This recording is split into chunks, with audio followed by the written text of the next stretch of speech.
qu'on peut se fournir directement aux producteurs aussi. Mais dans le cas des portages en fait, à domicile, comme c'est dans un rayon de 6 km et dans un temps assez réduit, au final on a des caissons isothermes et ça suffit largement à un DDPP pour valider en fait le portage. Donc oui, c'est un employé communal qui va, ouais. Donc, mais c'est vrai que c'est une vraie question. Mais si, en l'ayant travaillé un minimum, il faut comprendre une chose, quand c'est sur des petites distances, en fait, il y a des choses très simples et des solutions très simples. Il n'y a pas besoin d'avoir un véhicule équipé ou quoi que ce soit, des caissons isothermes suffisent. Et pareil pour les agriculteurs qui nous livrent leurs produits, des fois, c'est en surgelé, c'est pareil aussi, quoi. Donc, non, c'est vrai que sur un territoire petit, c'est assez facile. Ouais. J'ai un autre exemple qui peut éclairer aussi, donc c'est la commune de Neuliac sur le pays de Pontivy, qui est un exemple très intéressant en termes de cantine bio. Donc là, on a aussi un cuisinier très très engagé, donc on revient sur cette motivation et son rôle assez important. Et cette commune fait donc des repas pour sa cantine et alimente aussi les deux écoles des deux communes voisines. Donc c'est un petit peu la même idée, donc c'est pas du portage à domicile, mais l'idée c'est du portage de repas quand même, du portage chaud. Et donc en fait c'est pareil, c'est très simple, le cuisinier il est organisé, il fait ses repas, pour 11h15 ses repas sont prêts, et il les met dans des caissons isothermes. C'est lui le cuisinier ou l'agent de la commune qui conduit une voiture qui a été achetée par une des trois communes, puisque donc il y a Neuliac plus Saint-Aignan et Kermériste. Et donc Saint-Aignan a acheté le véhicule. Bon, ça c'est des choses qui se sont arrangées entre les communes. Mais voilà, c'est relativement simple en fait. Il n'y a pas donc les repas restent chauds, ils sont livrés en livraison chaude dans les deux autres communes, dans les deux autres écoles. Donc c'est des choses qui sont très simples à mettre en place. Encore une fois, parce qu'on est sur des petites distances et sur un faible nombre de repas. On n'a pas besoin d'un gros camion, on n'est pas sur 600 repas, on est sur 40 repas ou 60 repas à livrer. Proximité, communication, transparence, pédagogie. Je crois qu'il y a tout ça qui revient dans les propos des uns et des autres. Je crois qui facilite finalement cette communication. Une question après coup qui me revient. Tout à l'heure, on a parlé à un moment donné sur le prix de revient donc des ingrédients nécessaires pour la préparation des repas, en se demandant toujours si on ne va pas dépasser ce qui est possible pour ne pas que ce soit trop cher pour les parents. Est-ce que parmi les fournisseurs cette fois-ci, ils s'y retrouvent en fournissant donc aux structures telles que celle-là? Est-ce parce qu'on entend par ailleurs les agriculteurs qui gagnent 350 € par mois, 800 € par mois, etc. etc. Est-ce que les agriculteurs qui sont engagés dans cette dynamique-là, donc aujourd'hui, peuvent imaginer de s'installer? Apparemment, c'est le cas. Vous avez cité le cas d'une personne qui s'installe autour de Pont-de-Buis, je crois. Donc, on peut imaginer qu'elle a fait son projet professionnel qui va lui permettre de vivre. Oui ou non? Est-ce que les agriculteurs sont ou les maraîchers sont optimistes, réalistes, pessimistes? Comment voit-il ça? Là, il y a deux questions.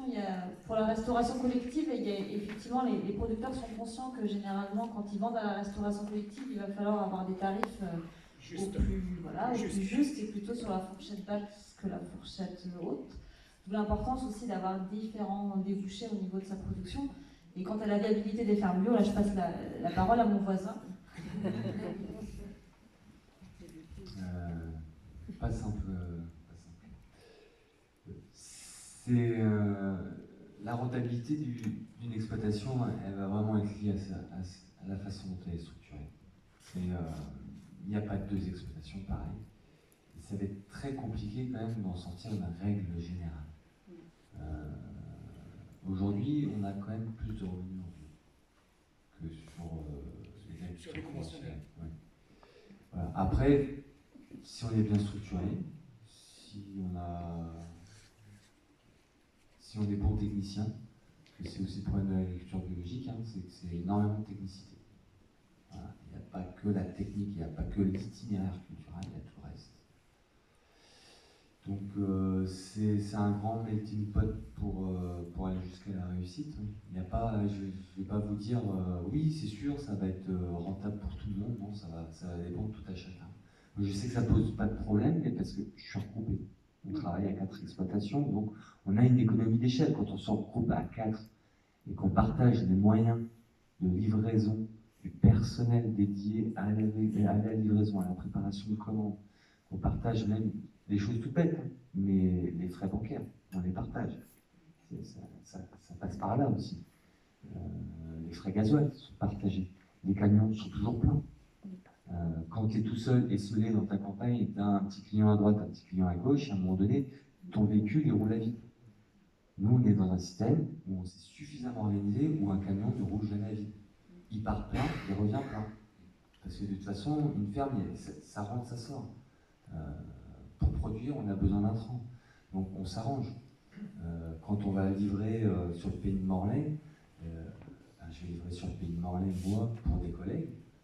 Aussi bien dans mon fourgon, j'aurai peut-être même pas un seul colis qui m'appartiendra, mais c'est dans notre organisation, c'est comme ça, je livrerai pour 2 autres de mes collègues, et c'est pas grave, quand je vais revenir aussi bien avec un camion qui sera plein de cajots, parce que j'ai plus de cajots de 5 kilos, alors que j'ai un client dans 2 jours que je vais livrer 2 palettes de colis de 5 kilos. Donc, oui, on roule jamais vite, et mine de rien, toutes ces petites choses bout à bout, c'est de l'économie d'échelle, au même titre que fait le Saint. Le Saint, il fait quoi? Il est capable de vous livrer pour 30 € de légumes. Il sera rentable pour lui. Juste parce que 10 km à côté, il a livré 4 palettes. Donc la livraison précédente étant ultra rentable pour lui, faire un petit détour et livrer pour 30 €, c'est pas un problème. Si on se regroupe, si on se structure, c'est beaucoup plus facile. Ça, déjà, c'est quand même une règle élémentaire. C'est encourager nos producteurs à se structurer et à se regrouper. Ça peut être même à 2, hein qu'à 2. Une question par ici. Oui, une question.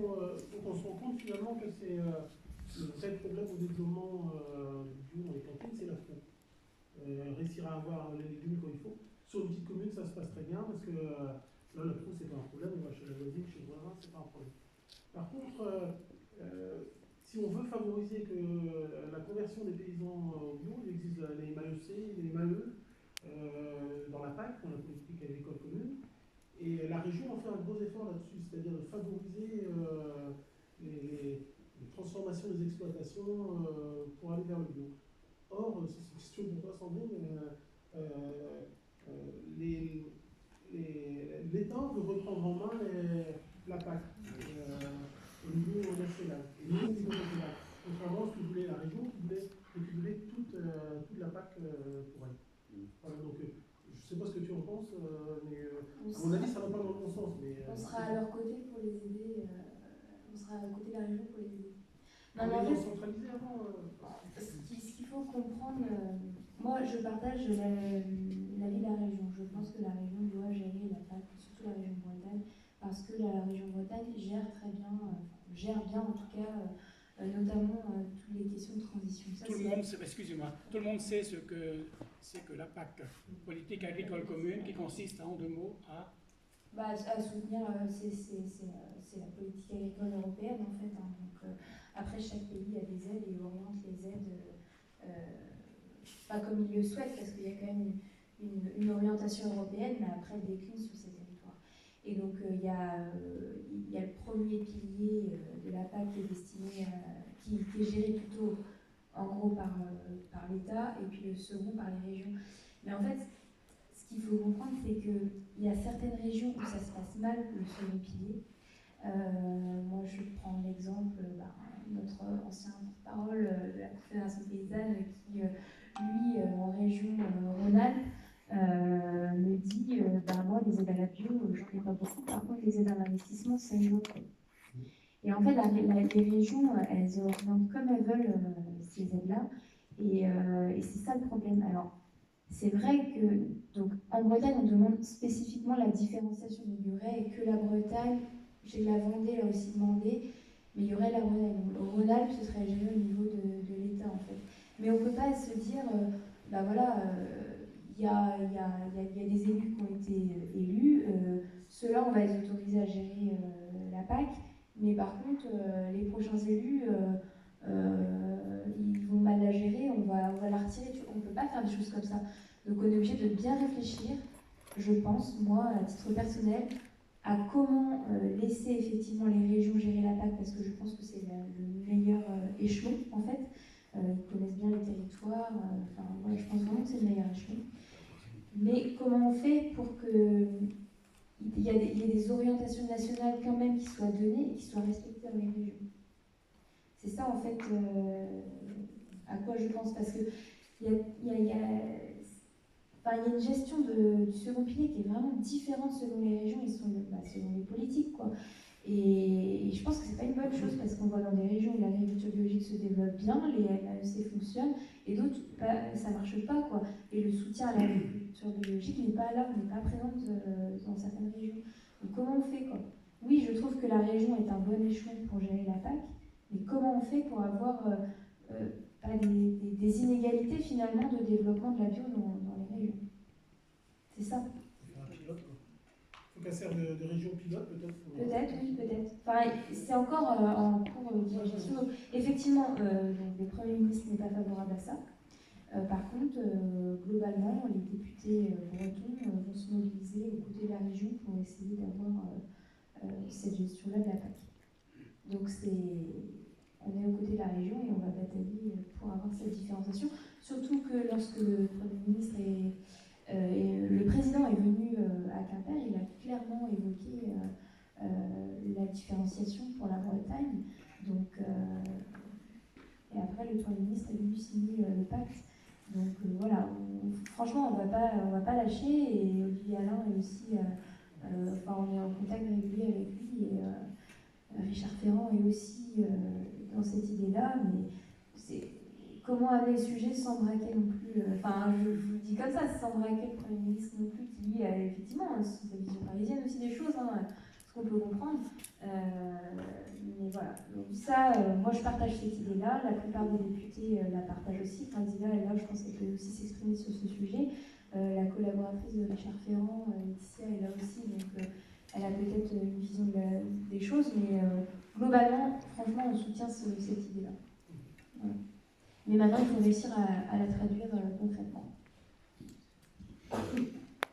Philippe, juste